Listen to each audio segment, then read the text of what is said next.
मित्र नमस्कार. आजपर्यंत मी वेगवेगळ्या विषयावरच्या व्हिडिओ मालिका केल्या. त्यामध्ये मृत्यूपत्र कसं करावं इथपासून ते अगदी पार दासबोधापर्यंतच्या, आणि त्याला आपण सर्वांनी भरभरून प्रतिसाद दिला त्याबद्दल मी आपणा सर्वांचा अधिकच आभार मानतो. दासबोधाचं मालिका पूर्ण केल्यानंतर पुढे काय करायचं असा एक प्रश्न होता. कोरोनामुळे लॉकडाऊन तर चालू आहेच, आणि शिवाय एक नवीन मला समजलं की ह्या नवीन तंत्रज्ञामुळे आपण लिहिलेलं असतं ते किंवा आपल्या मनातले विचार हे कायमचे सर्वांच्यापर्यंत पोचू शकतात, आणि ते यूट्यूबवरती आपण सेव्हही करू शकतो. त्यामुळे ते चिरस्थायी स्वरूप होतं. जसं एखादं पुस्तक आपण म्हणतो की अक्षर वाङ्मय आहे, आणि पुस्तक असलं की अक्षर राहतं ते. पण त्यातसुद्धा अडचण आता अशी आहे की वाचायचा आणि नवीन पिढ्या संबंध फारसा नाही. त्यांना हे ऑडिओ व्हिज्युअल माध्यमच जास्त बरं वाटतं. त्यामुळं ह्या वेगवेगळ्या मालिका मी केल्या, आणि आता आज नवीन मालिकेला आपण सुरुवात करतो आहे. आयुष्यामध्ये ज्या अनेक गोष्टी केल्या त्यामध्ये वेगवेगळ्या क्षेत्रात मुसाफिरी केली. त्यातलं एक क्षेत्र म्हणजे सिनेमा. आता तुम्हाला सहज वाटेल की हा रामदासांचा अभ्यास करणारा मनुष्य सिनेमाकडे कसा वळला आणि सिनेमात तिने काय केलं. तर सिनेमा मी 5 मराठी चित्रपट निर्माण केले. आपल्यापैकी जुन्या लोकांना आठवत असेल किंवा अजूनही ते फक्त मराठीला लागतात. कशासाठी, प्रेमासाठी, नशीबवान, धुमाकूळ, बंडलबाज आणि राम रहीम असे 5 चित्रपट मी 1986 ते 1992 या काळात निर्माण केले. 7 वर्षात 5 चित्रपट. बहुधा मराठी निर्मात्यामध्ये 5 चित्रपट निर्माण करणारे निर्मात्यांची संख्याही फार कमी आहे. आणि आता तर इथनं पुढच्या काळामध्ये आता कॉर्पोरेट क्षेत्र आल्यामुळे किती लोक वैयक्तिकरित्या सिनेमा करतील यांची संख्याही कमी होईल असं मला वाटते. त्यामुळे ह्या सगळ्याचा आपल्या चित्रपटाच्या अनुभवाचा आढावा घ्यावा म्हणून मी एक पुस्तक लिहिलं. मी पहिला चित्रपट केला त्याला 21 वर्ष पूर्ण झाली 2007 साली. तेव्हा हे पुस्तक प्रकाशित केलं. त्याचं नाव आहे सिनेमाचे दिवस, आणि आपल्या मालिकेचा विषय आहे सिनेमाचे दिवस. मी सगळ्या आठवणी बोलणार होतो, पण मला असं वाटतं की लिहिलेलं जास्त नियमितपणाने असतं. त्यामुळे त्या आठवणी मी वाचून दाखवीन. कधी त्यात गरज पडली तर भर घालीन, एखादं अनावश्यक वाटतं तर गाळीनसुद्धा. आणि ही मालिका आपण आज सुरू करतो आहे. माझ्या अंदाजाप्रमाणे ही सुद्धा मालिका आपल्या पूर्वीच्या मालिकांच्या प्रमाणेच 30-32 भागांची तरी होईल असं मला वाटतं आहे. शक्यतो मी फेसबुक आणि यूट्यूब दोन्हीवरती हे भाग टाकणार आहे. पण मला असं वाटतं की शक्यतो आपण यूट्यूबवरती माझं अरुण गोडबोले चॅनल आहे त्याला सबस्क्राईब करा, आणि ते सबस्क्राईब केलं म्हणजे कळतं आणि नवीन व्हिडिओ आपल्यापर्यंत पोहोचू शकतो. आणि मुख्यतः तो व्हिडिओ किती लोकांनी पाहिला, किती वेळ पाहिला हे मलाही कळतं. आणि शिवाय हे पुस्तकही उपलब्ध आहेच. आता याची 360 रुपये किंमत आहे. 250 पानाचं पुस्तक आहे जवळजवळ, आणि ते उपलब्ध आहे. थोड्याच प्रती शिल्लक आहेत दुसऱ्या आवृत्तीहून. तर याचं अभिवाचन आजपासून आपण सुरू करतो आहे, आणि आपण त्याला प्रतिसाद द्याल अशी मला आशा वाटते. पुस्तकाचं नाव सिनेमाचे दिवस. हे पुस्तक मी प्रसिद्ध केलं ऑक्टोबर 2007 मध्ये, आणि नोव्हेंबर 2016ला ती दुसरी आवृत्ती काढली. तिसरी आवृत्ती आता निघेल का नाही मला माहीत नाही, पण या वाचनाच्या निमित्तानं ते कायमचं एक चिरस्थायी होईल यूट्यूबवरती असं मला वाटतं. हे पुस्तक मी सुरुवातीपासूनच हे करणार आहे. तर त्यात हे पुस्तक मी अर्पण केले, ती अर्पण पत्रिका आधी वाचतो. ज्या दोघांनी मला या क्षेत्रामध्ये खूप मदत केली, मार्गदर्शन केलं, त्यांनाच हे पुस्तक अर्पण केलं. दुसरं माझ्या पत्नीला केलं आहे. मी असं म्हणलं आहे, ज्यांच्या निर्लस आणि सक्रिय सहकार्यामुळेच मी चित्रपट निर्मिती यशस्वी करू शकलो ते ज्येष्ठ दिग्दर्शक व संकलक कै NS वैद्य, आणि आजचे आघाडीचे दिग्दर्शक पितांबर काळे. तसेच चित्रपटासारख्या भूलभुलैयाच्या अनोळखी क्षेत्रात मी जाऊनही जिच्या रसिक आणि सोशिक साथीने आमचा संसार सदैव सुखी व समाधानी राहिला ती माझी प्रियपत्नी सौ अनुपमा यांना प्रेमपूर्वक अशी मी त्याला अर्पण पत्रिका दिली आहे. आणि अगदी गोष्ट सत्य आहे. सिनेमात आपला नवरा जातो म्हणल्यानंतर बायकोच्या परिस्थितीत काय मनात वादळ होतील याची आपण केवळ कल्पना करू शकता. याचं मनोगत मी लिहिलं ते मी सुरुवात करतो आहे. माझे 34वे आणि आमच्या कौशिक प्रकाशनाचे 107वे पुस्तक वाचकांच्या हाती देताना आनंद होत आहे. मध्यंतरी मी लिहिलेले युनायटेड वेस्टर्न बँक, उदय, उत्कर्ष आणि अस्त या पुस्तकाचे प्रकाशन मी जाणीवपूर्वक राजहंस प्रकाशन या नामवंत संस्थेकडे सोपवले होते. राजहंसनी अतिशय देखणं ते पुस्तक काढलं, आणि राजहंसनी प्रकाशित करणे याला एक मोठं महत्त्व आहे. आणि ते एक मानवमुद्रा आहे असं मला वाटतं. आणि त्याचं पुस्तकही खूप प्रसिद्ध झालं. त्याची पुढची आवृत्ती त्यांनी नाही काढली, पण मी काढली. तेही आता उपलब्ध आहे. युनिव्हर्सल बँक स्थापन कशी झाली, उत्कर्षापर्यंत कशी गेली आणि तिचा हस्त कसा झाला, हे सगळं मी जवळून पाहिलं. त्याचं ते पुस्तक आहे. तो अनुभव राजहंस प्रकाशनाचा उत्तमच होता. वाचकांच्या अभूतपूर्व प्रतिसादामुळे त्याची पहिली आवृत्ती 4 महिन्यात संपली. त्यामुळे कदाचित हे पुस्तकसुद्धा त्यांच्याकडे सोपवले असते. परंतु माझ्या पहिल्या चित्रपटाचा शूटिंगचा मुहूर्त 4 ऑक्टोबर 1986ला झाला होता. त्यामुळे हे पुस्तकही बरोबर 21 वर्षानंतर 4 ऑक्टोबर 2007लाच प्रकाशित व्हावे अशी माझी मनोमन इच्छा होती.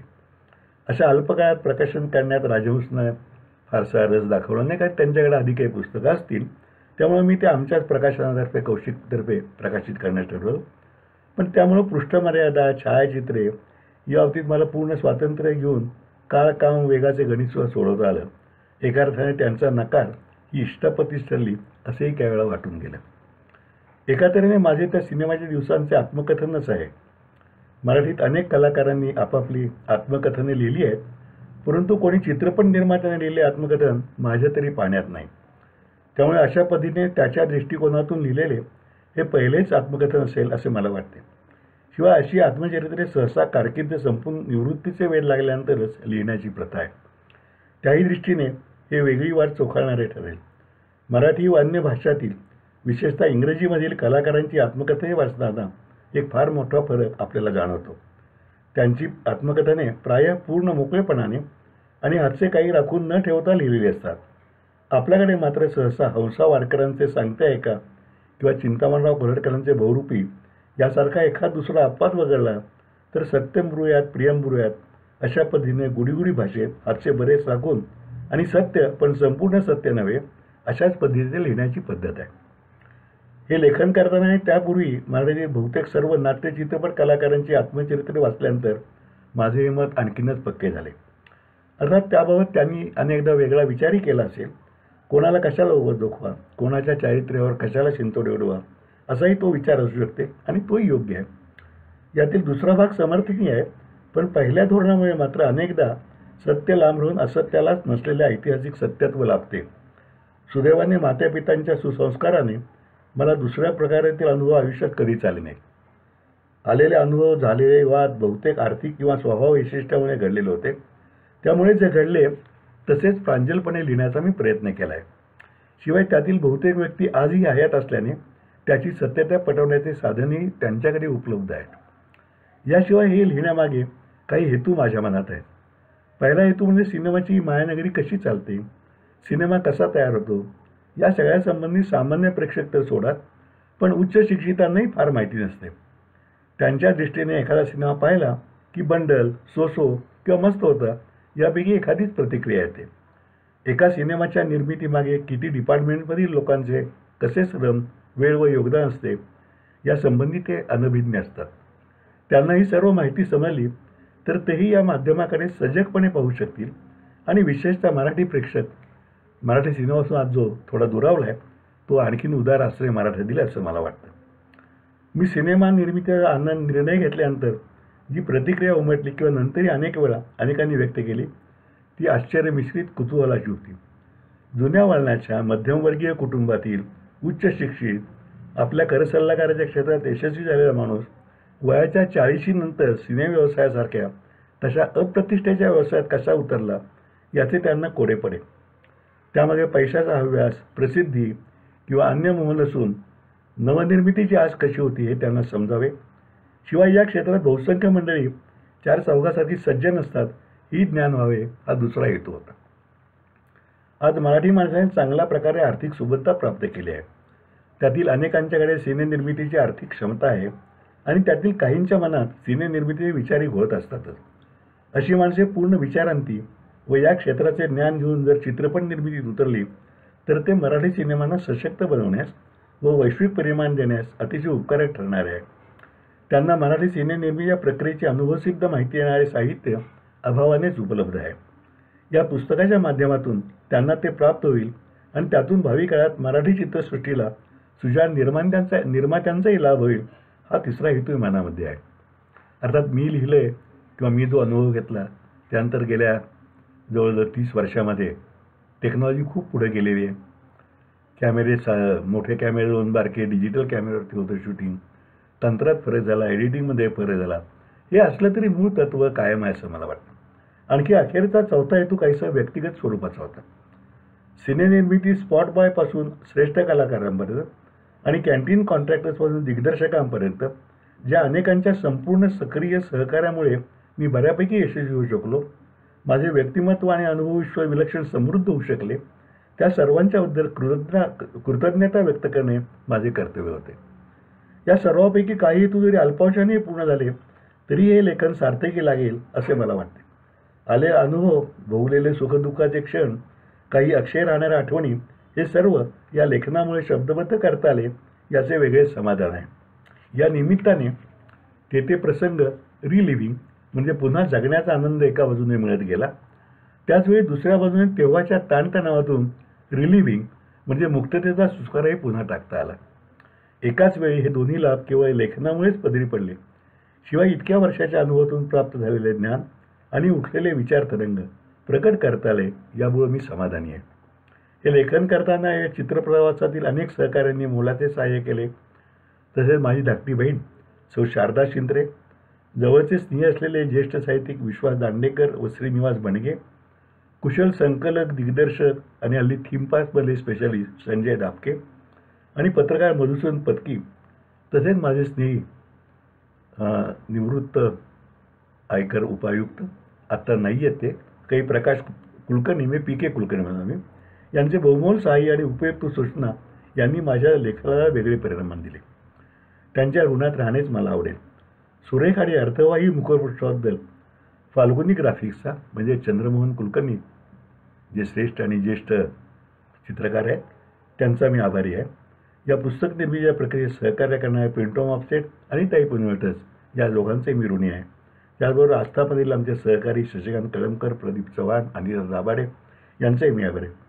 शेवटी सिनेसृष्टी संबंधित सर्व निर्माते, कलाकार, तंत्रज्ञ, रसिक, प्रेक्षक आणि अर्थातच वाचक माझ्या पूर्वीच्या पुस्तकांनी याचेही स्वागत करतील अशी आशा करून आणि स्वर्गस्थ मातापिता व सकल विद्या कलागुणांचा दाता असलेल्या जगन्नियंत्याचे कृतज्ञतापूर्वक स्वयं करून थांबतो. लेखन सीमा.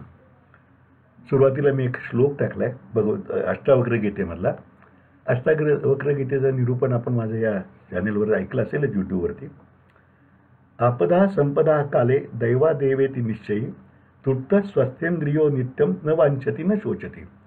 सुखदुःखे जन्ममृत्यू दैवा देवेती निश्चयी साध्यादर्शी निरायासा कुर्वन्नपि न लिप्यते. चिंतया जायते दुःखम ज्ञानते निश्चयी तया हीन सुखी शांता सर्वत्र गलित स्पृहा. संकटे आणि वैभव केवळ दैवयोगाने आपापले वेळी येत असतात असे निश्चयपूर्वक जाणणारा नित्यतृप्त आणि स्वस्थचित्त होतो. तो कशाची इच्छा धरत नाही व कशाबद्दल शोकही करत नाही. सुखदुःखे आणि जन्ममृत्यू हे दैवानेच प्राप्त होतात असे जो निश्चयपूर्वक जाणेल तो इच्छितच घडेल असे न म्हणता श्रमरहितपणे कर्मे करून कशानेही लिप्त होत नाही. या जगात केवळ काळजीमुळेच दुःख उत्पन्न होते, अन्य कशानेही नाही हे ज्याला खात्रीपूर्वक पटेल तो निरीच्छ आणि चिंतामुक्त होऊन सर्वत्र सुखशांतीला प्राप्त होतो. या अष्टावक्र गीतेतल्या 3 श्लोकामध्ये सदा सुखी राहण्याचा, नित्यतृप्त राहण्याचा मंत्र आहे असं मला वाटतं. माझ्या या पुस्तकामध्ये मी 5 चित्रपटांचे थोडे फोटो टाकले. कशासाठी? प्रेमासाठी. त्याचबरोबर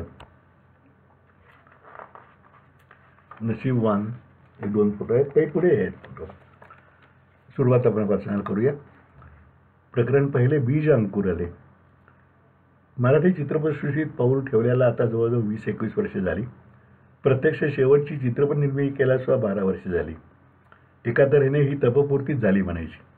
या प्रत्यक्ष निर्मितीच्या वर्षात 5 मराठी चित्रपटांची यशस्वी निर्मिती, त्यातील 2 चित्रपटांना कथेची, दिग्दर्शनाची, निर्मितीची आवाज, नशीबवानला महाराष्ट्र शासनाचे 6 पुरस्कार, या क्षेत्रातील योगदानाबद्दल विकासरत्न पुरस्कार, शिवाय बंडलबादचे हिंदीत डबिंग करून तयार केला हम दो बंडलबा हिंदीपट, त्याच्याजवळ राम रहीमचे गीतलेखन, कथा, संवाद, लेखन व दिग्दर्शन हे सुद्धा माझं सगळं करून झालं.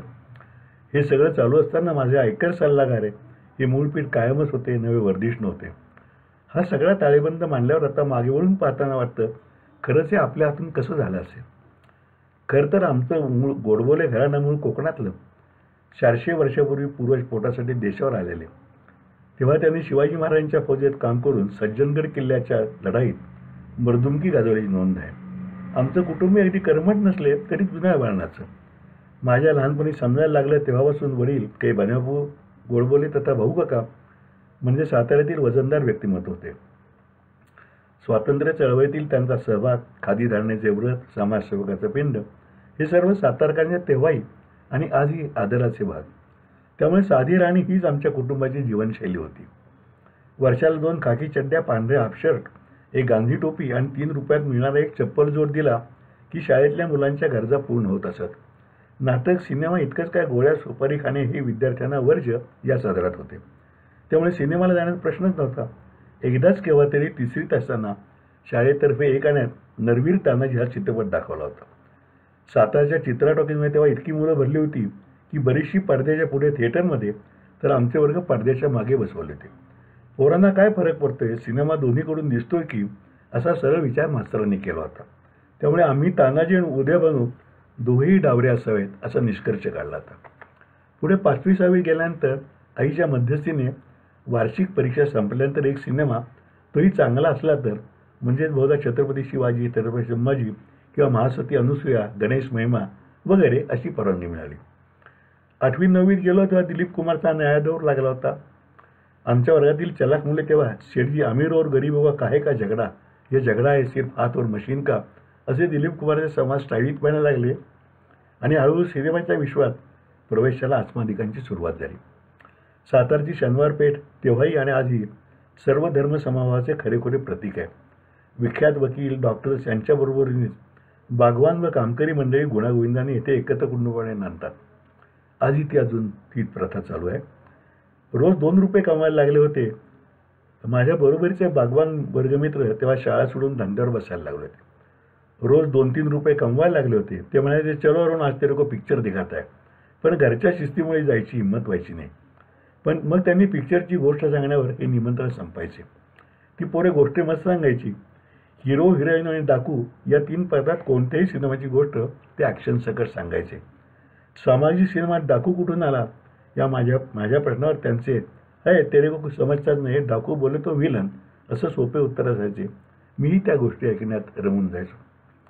पण त्याहून खरा कथाकथनकार म्हणजे स्टोरी टेलर होता माझा मोठा चुलत भाऊ मधू दादा. तो तेव्हा ट्रक मालक होता. ट्रक घेऊन पुणे, कोल्हापूर अशा खेपा करायचा. तेथे सिनेमा पाहायचा आणि घरी आला की त्याच्या गोष्टी रसाळपणे सांगायचा. मी, माझी बहीण उषा, धाकटे बंधू अशोक, अच्युत असा त्याचा रसिक ऑडियन्स होता. तो गोष्टी इतक्या रंगून सांगायचा की जणू प्रत्यक्ष सिनेमा पाहायला आपण बसलोय असं वाटायचं. पुढे त्याचा व्यावसायिक व्याप वाढला. तो राजकारणी शिरला. काही काळ सातारचा उपनगराध्यक्ष होता. पण गोष्टीची आमची बैठक मात्र मोडलीच. तेव्हा म्हणजे 1959 साली आजच्यासारखे मार्क स्वस्त नव्हते. बोर्डात पहिल्या नाला 83-84% मार्क मिळाले की खूप झाले. त्या काळात मला SSCला डिस्टिंक्शन मिळाले. अशा विद्यार्थ्यांनी सायन्सला जाण्याची प्रथा होती, पण मी कॉमर्सला जायचे ठरलेच होते. त्यामुळे मग सातारा सोडून पुण्याला महाराष्ट्र कॉलेज ऑफ कॉमर्सला प्रवेश घेतला. शिस्तीच्या चौकटीतून जरा उघड्या जगात बाहेर पडलो. पुणेकर रसिक मित्र मिळाले. सिनेमा पाहण्याची फ्रिक्वेन्सी थोडी, म्हणजे वर्षातून एक, म्हणजे महिन्यातून एक अशी आता लिहिताना वाटते की थोडे नव्हे, आखरी शतकात 1200% वाढली. त्याच काळात 2 बिघा जमीन, अनाडी, मदर इंडिया असे क्लासिक चित्रपट पाहिले आणि प्रथमच लक्षात आलं की हे माध्यम काही वेगळंच आणि गमतीचं आणि आव्हानाचं आहे. शब्दापेक्षा दृश्यातून व्यक्त होणाऱ्या भावभावना वेगळ्या, प्रभावशाली आणि प्रतिभाशाली आणि परिणामकारक आहेत. महाराष्ट्र कॉमर्स कॉलेज तेव्हा मुंबई सोडता महाराष्ट्रातील एकमेव कॉमर्स कॉलेज होते. त्यामुळे पुणे, सातारा, कोल्हापूर इतकंच काय गोवा आणि सिलोनहून आलेले विद्यार्थी राहायचे. त्यामुळे आपोआपच कॉलेजमध्ये सर्व बाबतीत प्रत्येकाला आपापले स्वतःचे व्यक्तिमत्व सिद्ध करायला लागायचे. अभ्यास, खेळ, कला या सर्व क्षेत्रात आपापला कस लावायला धडपडायला लागायचे. त्यातून पुणेकर विद्यार्थ्यांची भेट होतीच. त्यामुळे नुमवी, रवणबाग, सेंट विन्सेंट या शाळेतील विद्यार्थ्यांचे मूळचेच गट असायचे. आम्ही सातारकरी बऱ्याच संख्येने होतो, पण एकूण तुम्ही गावाकडचे असा एक तुच्छभाव पुणेकरांच्या चेहऱ्यावर असायचा. मी कॉलेजला चेन म्हणून 3 पॅन्ट, मॅनिले आणि 2 शर्ट, पायजमे आणि नवीन रॅलीची सायकल मंजूर झाली होती. शिवाय पहिल्या एखाद्या महिन्यानंतर डोक्यावरील टोपीला रजा मिळून बऱ्यापैकी भांग पाडायची सुद्धा मुभा मिळाली होती. या सगळ्यामुळे सुरुवातीचे 1-2 महिने नाही म्हटलं तरी थोडा न्यूनगंडातच होतो. पण एकदा नव्या 29 दिवस संपून अभ्यास सुरू झाला आणि वर्गात प्रश्नोत्तरे सुरू झाली आणि मग हळूहळू आत्मविश्वास यायला लागला. टिंगलीला लेंगेवाला साताका म्हणणारे पुणेकर हळूहळू अकाउंटन्सीच्या डिफिकल्टीज आदरानं विचारायला लागले. पुणेकर मंडळी म्हणजे तशी चोखंड. आज इथेच थांबूया. उद्या पुढचा भाग. तोपर्यंत नमस्कार. आपल्याला कसं वाटतंय जरूर कळवा. यूट्यूब चॅनलला सबस्क्राईब करा. नमस्कार.